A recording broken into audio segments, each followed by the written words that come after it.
తెలంగాణ ఎన్నికల్లో విజయం సాధించిన కాంగ్రెస్ పార్టీ ప్రభుత్వ ఏర్పాటుకు సిద్ధమైంది. పార్టీలో అంతర్గత సమస్యను దాటుకొని సీఎం అభ్యర్థిని ఎంచుకుంది.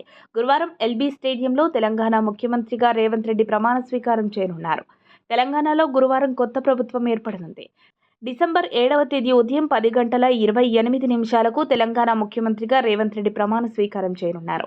ముఖ్యమంత్రితో పాటు 18 మంది వరకు మంత్రులు కూడా ప్రమాణం చేసే అవకాశాలున్నాయి. ఎల్బీ స్టేడియంలో ప్రమాణ స్వీకార ఏర్పాట్లు వేగంగా జరుగుతున్నాయి.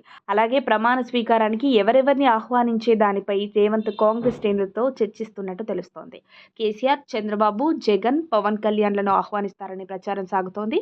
అలాగే రేవంత్ ప్రమాణ స్వీకారానికి కాంగ్రెస్ అగ్రనాయకత్వం తరలి వస్తోంది. ముఖ్యంగా రేవంత్ స్వయంగా కేసీఆర్ను ప్రమాణ స్వీకారానికి ఆహ్వానిస్తున్నట్లు విశ్వసనీయ సమాచారం. అయితే కేసీఆర్ హాజరవుతారా లేక కేటీఆర్ వస్తారా అనేది స్పష్టం కావాల్సి ఉంది. అదేవిధంగా టీడీపీ అధినేత చంద్రబాబు, ఏపీ సీఎం జగన్, పవన్ కళ్యాణ్ రేవంత్ వ్యక్తిగతంగా ఆహ్వానించాలని నిర్ణయించారు. అయితే చంద్రబాబు, రేవంత్ ప్రమాణ స్వీకారానికి హాజరు కావడం పైన ఇంకా క్లారిటీ లేదు. అయితే టీడీపీలో 2 సార్లు ఎమ్మెల్యేగా చంద్రబాబు విధేయుడిగా గతంలో పనిచేసిన రేవంత్ ఇప్పుడు సీఎంగా ప్రమాణ స్వీకారం చేస్తుండటంతో చంద్రబాబు హాజరయ్యే అవకాశాలు ఎక్కువ ఉన్నాయి. ఓటుకు నోటు కేసులో రేవంత్ జైలుకు వెళ్లిన సమయంలో ఆయన కుమార్తె నిశ్చితార్థంకు చంద్రబాబు, భువనేశ్వరి హాజరై వారికి ధైర్యం చెప్పారు.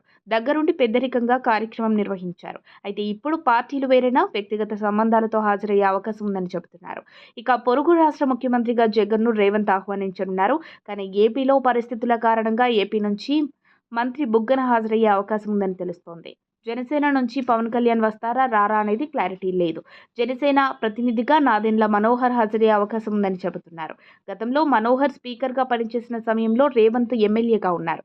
అయితే పార్టీలకు అతీతంగా అందరినీ ఆహ్వానించాలని రేవంత్ నిర్ణయించారు. దీంతో రేవంత్ ప్రమాణ స్వీకారానికి కేసీఆర్, చంద్రబాబు, జగన్, పవన్ హాజరుపైన ఆసక్తి కనిపిస్తోంది.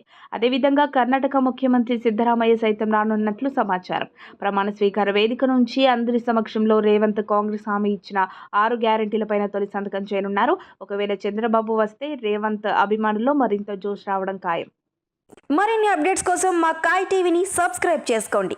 మా వీడియో కనుక మీకు నచ్చినట్లయితే లైక్ చేయండి, షేర్ చేయండి. మీ విలువైన అభిప్రాయాలను కామెంట్ బాక్స్లో తెలియజేయండి.